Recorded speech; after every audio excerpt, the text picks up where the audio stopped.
Welcome to Natural Grocer's Nutrition Education presentation. We are pleased to present Cherice Love.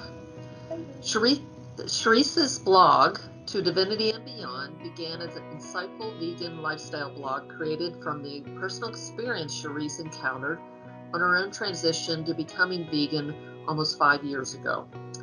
She is a vegan nutrition and lifestyle coach.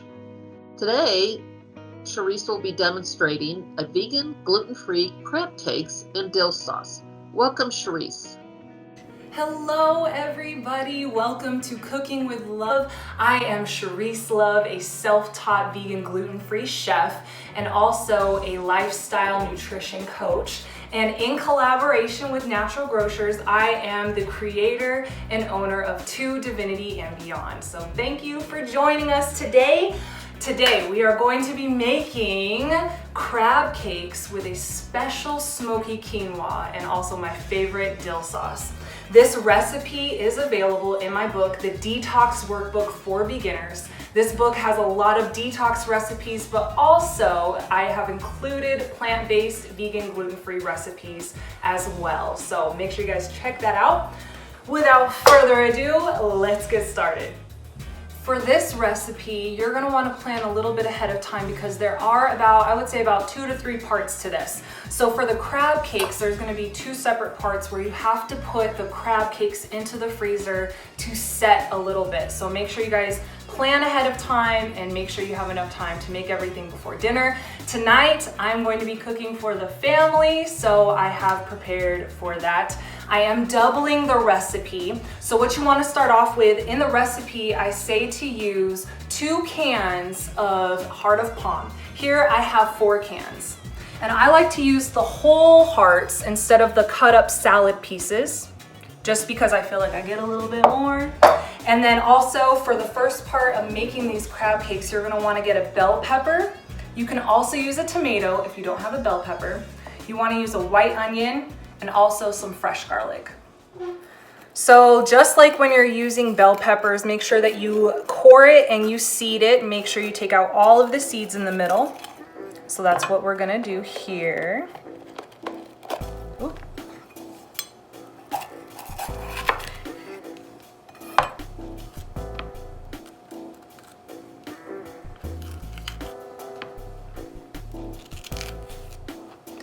And then you're gonna wanna chop it up into very tiny, tiny pieces. This one has a lot of loose seeds, so we're just gonna shake those out and scrape them out. There we go. Scrape them over. If you have one of those chopper little tools, kitchen tools, that would be perfect for this. Just make sure they're in really tiny pieces. The bell pepper is what gives the crab cakes a little bit of color to it, a little bit of red color, so that it has a little bit of that crab essence going on without the animal meat.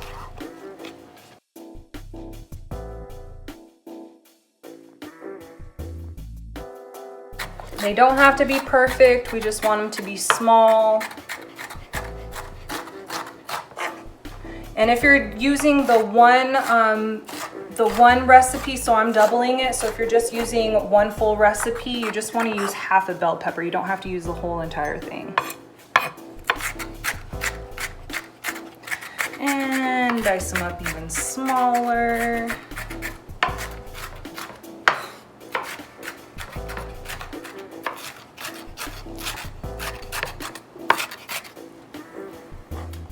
The good thing about the red bell pepper or even using a tomato is that there isn't a flavor that comes with it. They really adapt whatever flavor you're going to be seasoning it with. So we just get the color more so and a little added extra bulk.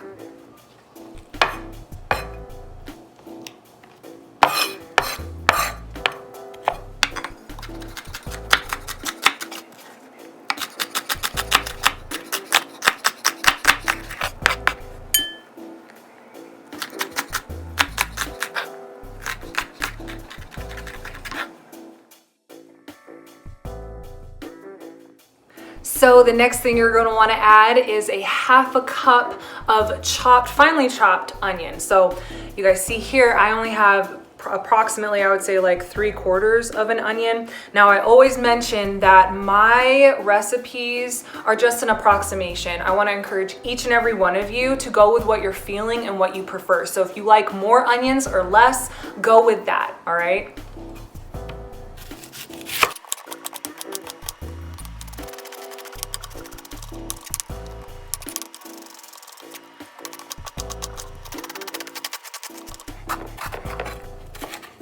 And voila! All right, next, the last part of part 1 for prep wise, you're gonna wanna get your garlic. Okay, so in the recipe it says 3 to 4 cloves, but you guys know, go ahead and do what you feel. We always add in like 2 or 3 or 5 extra garlic cloves, so do what you feel. Just make sure you peel them and you cut off the ends, and you want to mince them. If you have one of those mincing tools, go ahead and use those, or if you want to finely chop it, that works too. Whatever works and floats your boat, people.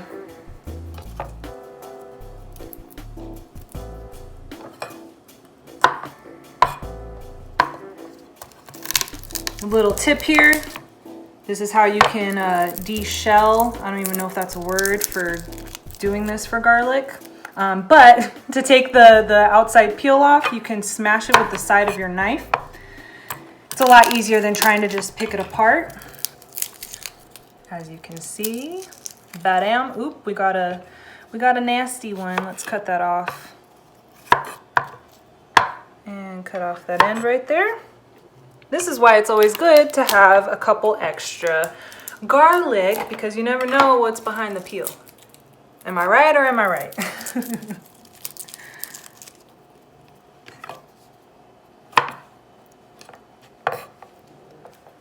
And I think I went with 7. You can also substitute this with garlic powder if you don't have fresh garlic, or if you get those canned pre-minced garlic, that works too. You can just add in a couple of teaspoons, or again, like I said, however many you want. Go with what you feel. That's what cooking is. You gotta get the basics down, and then you just go with what you feel. And you guys, I lied, that wasn't the last part, because I forgot to mention the heart of palm. Well, I think I mentioned it at the beginning, but still, this is heart of palm. It is a great meat replacer that you can use for fish, that you can use for crabs, you can use it for tuna, and it's also considered a really big superfood.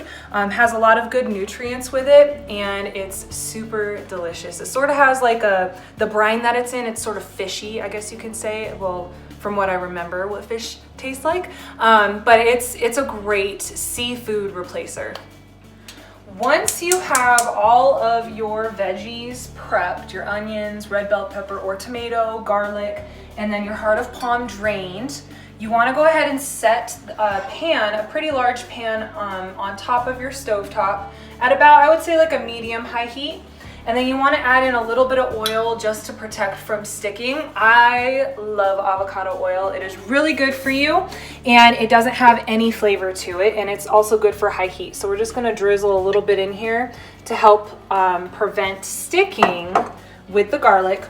And then I'm going to use a mincer tool. I have the garlic pieces right here, and we're just going to add in the garlic first, and then the onion, and then the red bell pepper. So I have my little mincer tool here. I'm gonna go ahead and add in the garlic, and then we're gonna add in the onion after I'm done with the garlic. I like to make mine really fine, so I like to grab the pieces and throw it back into the mincer, and then add in a couple fresh pieces here. I mean, if you do it differently, that is totally okay. If you feel led, then go ahead. That one didn't mince very well. Let's turn this down just a tad.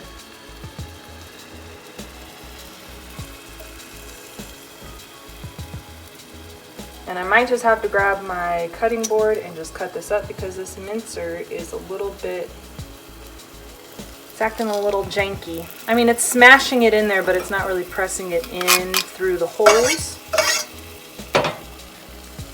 Which is fine. It's fine. This is fine. That already smells good. So I turned it down a little bit so we don't burn the garlic here. Let's add in our last few pieces.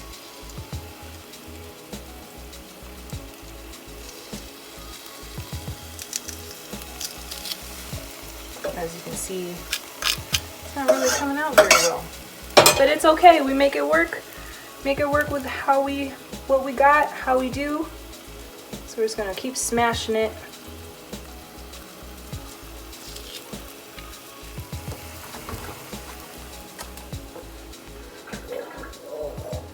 Watery eyes, I haven't even put the onions in. Okay. Next, we're gonna throw in the onions. And we want these to fry for just a little while, for just like 2 minutes. Woo! Now my eyes are really going. Let's grab a spoon here.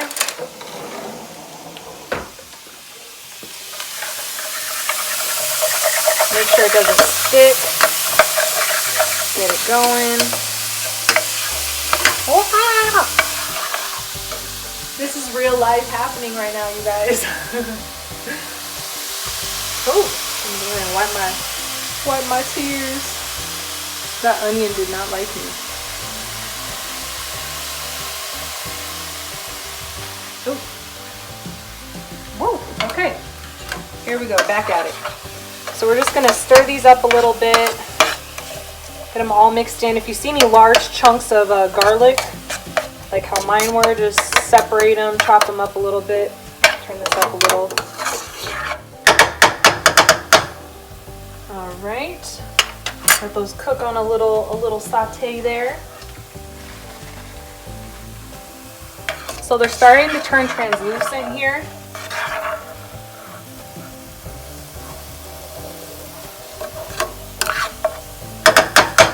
And then what we are going to add in next is our heart of palm. You do not need to pre-shred it. You do not need to cut them up into smaller pieces. Just toss them all in there.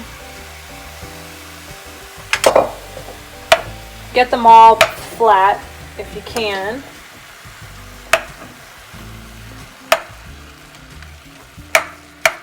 And then we're going to turn the heat up and put a lid on and let it sit for a little while so these can soften up and cook a little bit longer. Let's get this big old one in there.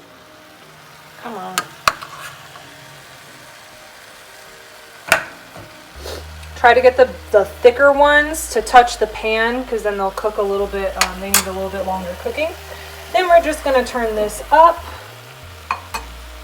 a little bit higher and I am going to put the lid on and wipe my tears away because I'm crying still. So be right back.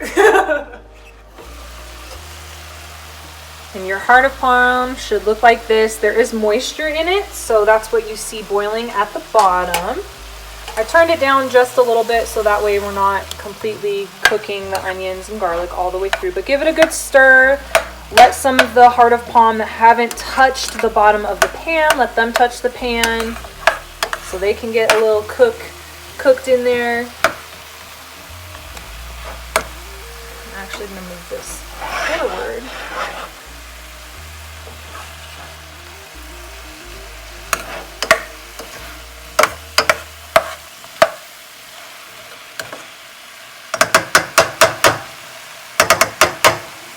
And we're gonna cover it again.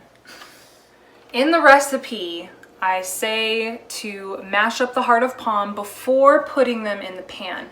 But I will say, and just make a note of it, do what you prefer, but it's a lot easier to mash them up once they've been cooking for a while. So you wanna grab a potato masher or you can use 2 forks. And as you can see, these are really cooked. So we're just gonna give them a good mash. See how textured it becomes.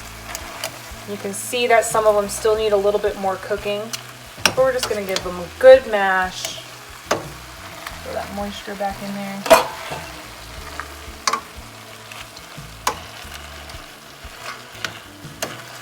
Heart of palm is also really good to eat raw if you want to add in slices to salads. I love adding them to salads to add in a little extra nutrition and bulk. All right.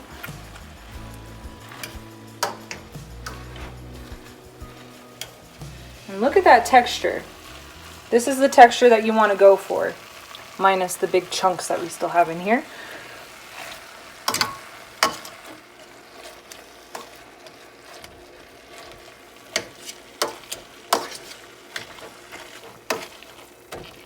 Make sure you scrape the sides of your pan so that way you don't get any long pieces that haven't been mashed in yet. Boom. Boom, bap, ba-down.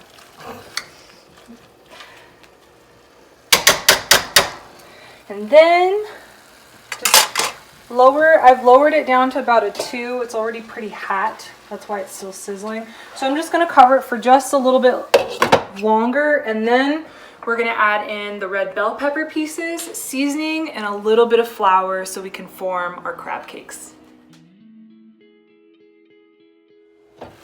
All right, oh yeah, there we go.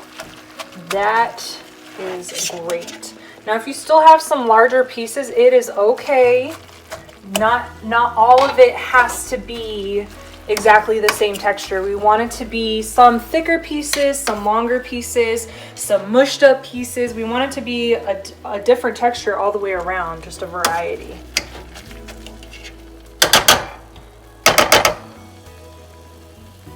Oh, come on. So the next part of part 1, we're going to add in our bell pepper pieces. All right. And then we are going to add in, now, everything that you guys see me making in here, you can get at Natural Grocers, which I highly encourage you to go there and check it out. They have heart of palm. Of course, they have vegetables. They have red bell peppers. They have onions, garlic, all that good stuff. They also have an amazing seasoning bulk dry area where you can get organic seasonings for an amazing price for a good amount of it. But for my recipe, what I call for is Old Bay. Now, Natural Grocers does not have Old Bay, but I want to encourage you to go online. You can find recipes for Old Bay seafood seasonings everywhere, all over Google. So I highly encourage you to. I already had Old Bay, so I'm just gonna go ahead and use this. And I believe in the recipe, I say about 2 tablespoons. Again, go with what you feel. You can taste test it. You can obviously eat heart of palm while it's lightly cooked. So feel free to start with 2 tablespoons and then go from there.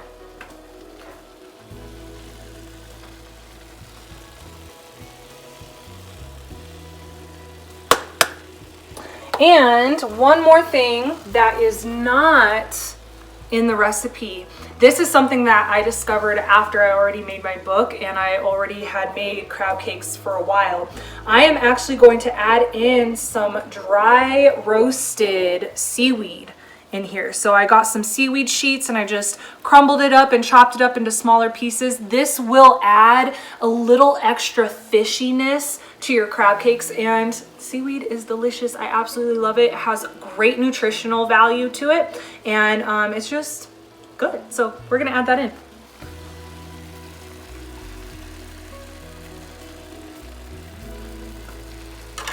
And we'll give it a good stir. Keep your heat on low.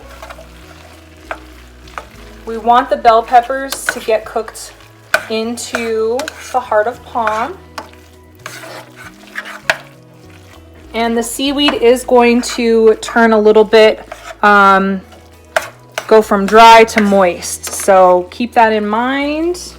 Give it a good stir, make sure everything's even.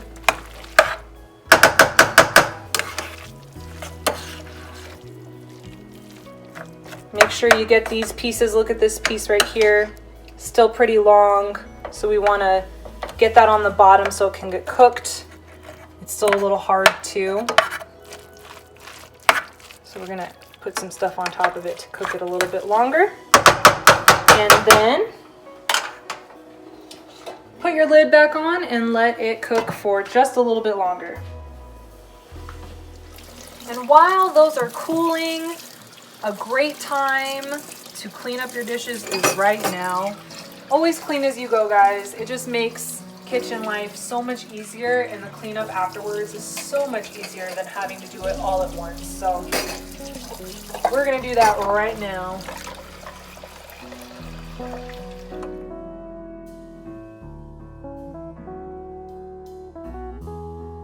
A little tidbit hint here, I also have a vegan California roll with crab meat recipe on my website, To Divinity and Beyond. It is basically with this same crab part 1 recipe here, so go check that out.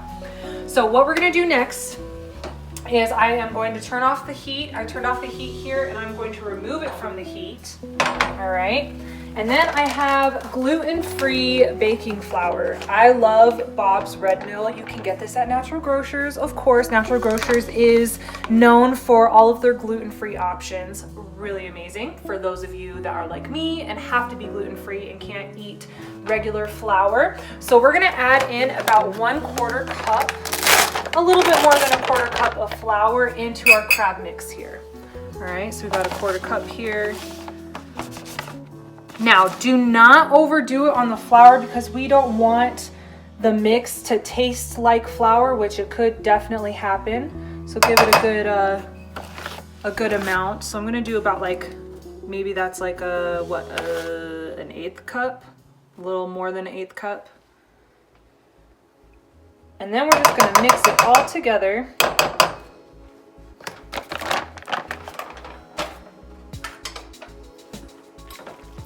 Good mix here.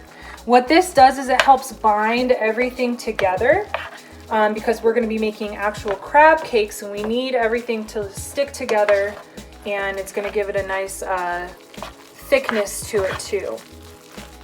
So we want to mix it all in. We don't want any lumps or chunks of flour. We want to make sure everything is very well mixed.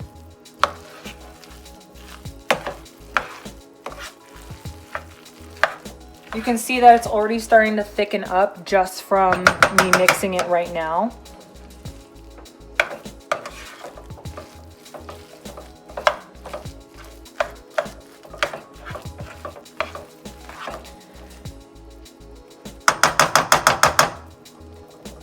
You can see it's super thick now. It's sticking to the spoon. But look at that texture there, you guys. Heart of palm is so amazing. I use it to make fish tacos too. You can saute them in some lime juice and a little bit of Mexican seasonings, and they make great, amazing fish tacos, just so you guys know. All right, so let me grab an extra spoon, or actually I can use the potato masher. I'm just gonna scoop this off, and we need this mixture to cool for a little bit. What we're gonna do after it's done cooling is I'm going to form crab patties. We're gonna form little crab patties, and we're gonna stick them in the freezer so that they can set and get ready to fry them up. So after letting this sit for a little while to cool, what we're going to do is we're going to form little crab cake patties. Now you can make the size whatever you prefer. I used to make them like big New England size. Apparently that's what my fiance told me, they're New England size. And then now I like to make them a little bit smaller, so that way we can have like 2 to 3 per plate. So it's totally up to you. Remember that the bigger they are and the thicker they are, the longer it takes to fry them up and to cook them. So keep that in mind while you do it. So let's get started. Let me put my ring away. So you just want to grab a little bit. Mine's a little bit warm still, which is fine. I have good fingers that are used to that. But if it's too hot, just let it sit for a little bit longer. You can see that it is very thick and very sticky. That's from the flour, making it into little crab cakes. When you cook these, when we go to fry them, they are going to expand and they are going to get bigger. So again, keep that in mind while you're making these. I like to sometimes I add in a little bit too much, and then I go to make them and they're like huge. So just make sure that you keep that in mind.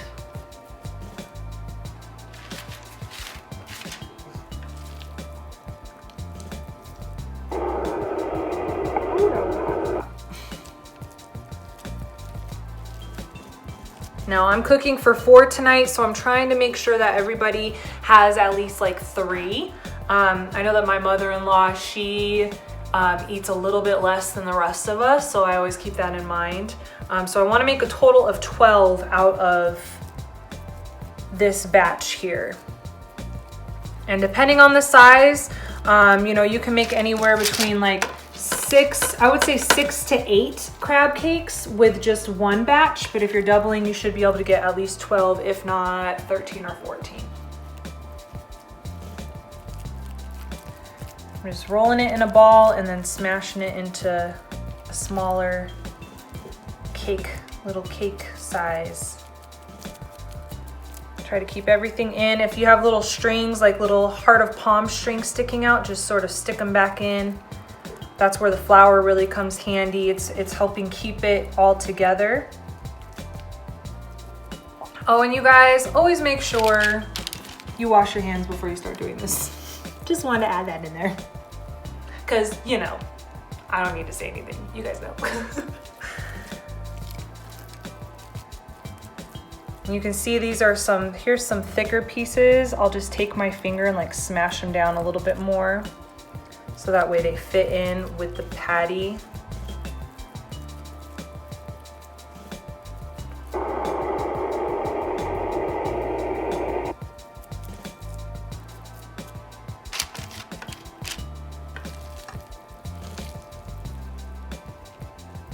Ooh, that's a real hard piece.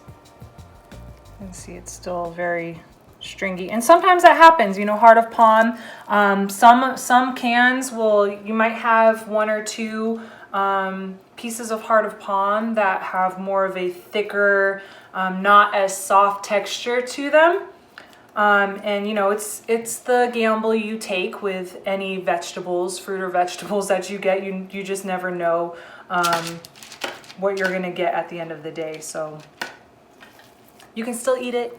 It'll still cook, it still tastes good, I promise. Now it's time to put it into the freezer. You want to put them in the freezer for about 20 to 30 minutes. So that way they can harden, they can set, and they can be fried afterwards and they won't fall apart.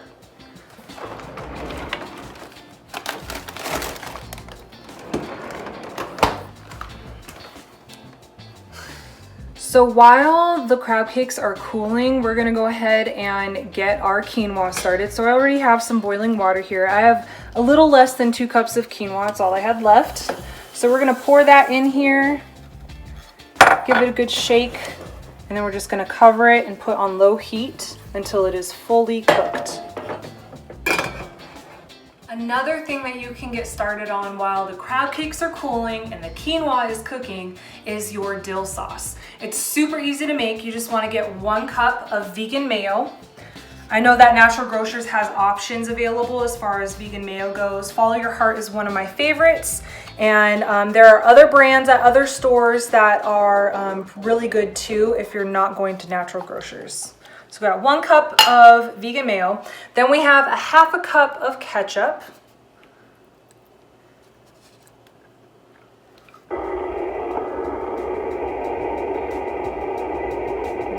All that out. And then in the recipe, I say to make a 1/4 cup of finely chopped dill pickles. Now I just grabbed some dill relish because it's pretty much the same thing. So we're just gonna add in, I did a heaping scoop because I love pickles. So heaping scoop, 1/4 cup of dill pickles or dill relish. Same thing.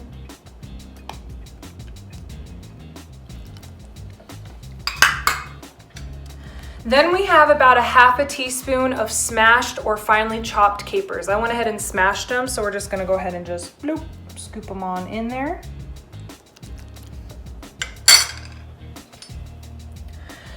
Next is 2 tablespoons of Dijon mustard.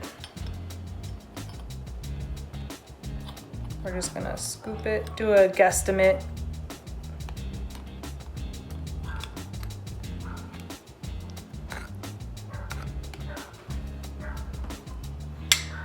Then we're gonna add in about 1 teaspoon, I believe it's 1 to 2 teaspoons of dried dill. You can also get fresh dill, either one. And then for the finishing touches, the final touches, we are going to add in 2 teaspoons of vinegar. Let's make sure we get it shaken up and get that good mother in there from the apple cider vinegar. And we're gonna add in 2 teaspoons. 1, 2. And give it a good stir.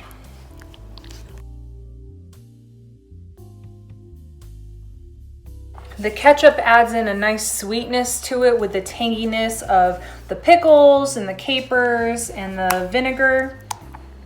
And then the mayo really mellows it out. So you can see it really looks like a nice dill sauce. And then you want to place it in the fridge and let it cool even more while we finish everything else. Now it's time to season our quinoa. The thing about this quinoa that makes it so delicious and perfect with this meal and with the crab cakes is smoked paprika.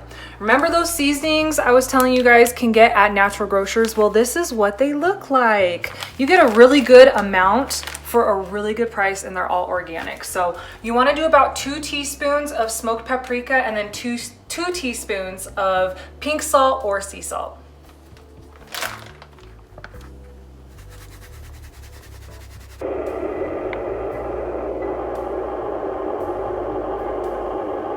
Be careful when you're adding in the smoked paprika because a little bit too much, it doesn't taste very good. So you want to make sure that it's a good ratio.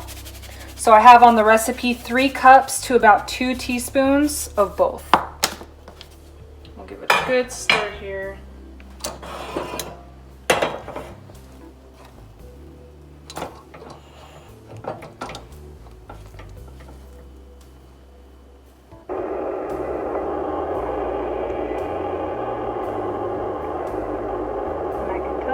I need a little bit more here.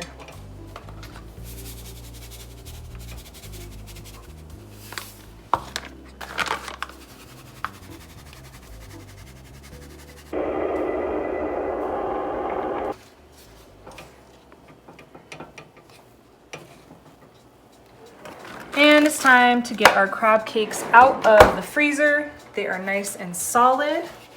And we're gonna start with 1 pan and we'll do the second pan when it's time. So what you wanna do is you wanna create a station of milk, flour, and then gluten-free breadcrumbs. These are my favorite. And what we're gonna do is we're going to first dip them into the milk, then we're gonna dip it into the flour first, then the milk, and then the breadcrumbs. All right, so I'll show you guys that here in a second.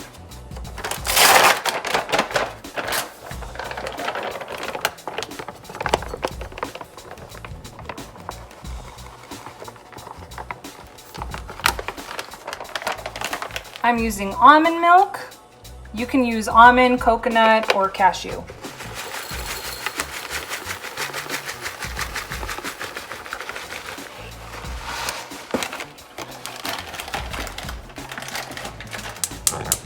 So turn your burner on high, a little less than high, and then we're gonna take our avocado oil because again, it's good for high heat cooking, and we're going to give it a good coat on the bottom of the pan. You want it to be about maybe like a 1/4 of an inch, a little less than that, because we are going to fry these babies up.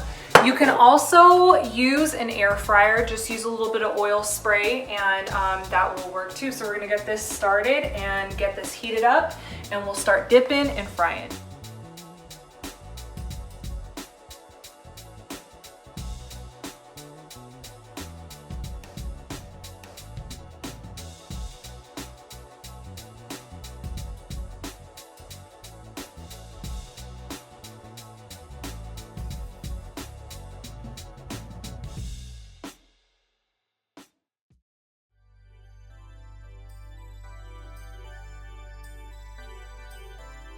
Number 2. Same process, flour, milk, breadcrumbs, fry.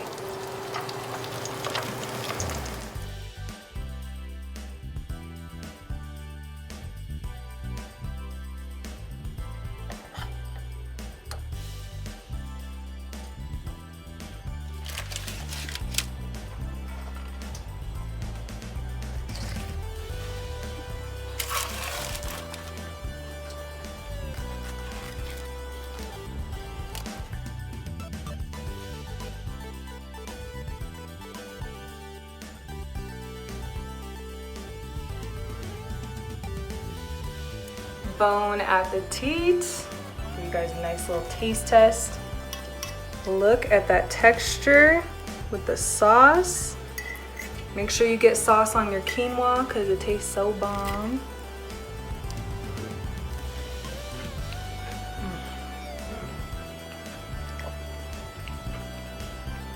I wish you guys could taste this.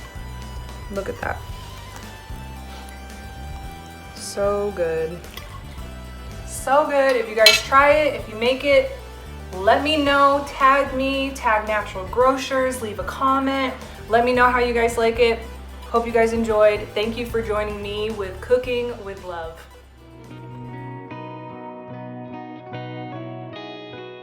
Thank you so much, Cherice, for that great demonstration. And thank you all for watching. Please be sure to subscribe to Natural Grocers channel and watch for more presentations from Natural Grocers. And thank you again, Cherice. Thank you. Thank you so much for having me.